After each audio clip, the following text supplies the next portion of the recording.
Syederalun puluhan ekor hewan kurban mulai dari lembu, kambing maupun biri-biri disembelih di Biren pada Kamis 29 Juni 2023. Pemotongan hewan kurban hampir merata di seluruh desa dengan jumlah bervariasi baik lembu maupun kambing.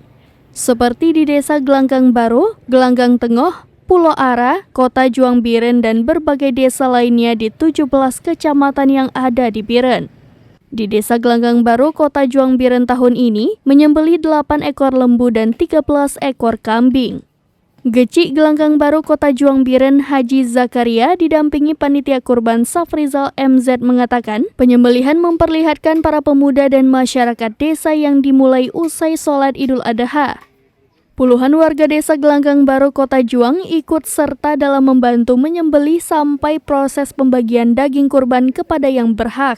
Daging kurban dibagikan kepada masyarakat desa, terutama warga kurang mampu. Selain masyarakat, sejumlah lembaga sosial juga melakukan pemotongan hewan kurban. Daging kurban dibagikan kepada fakir miskin dan berbagai penerima lainnya. Dari Biren, Yusmandin Idris, SerambiNews.com.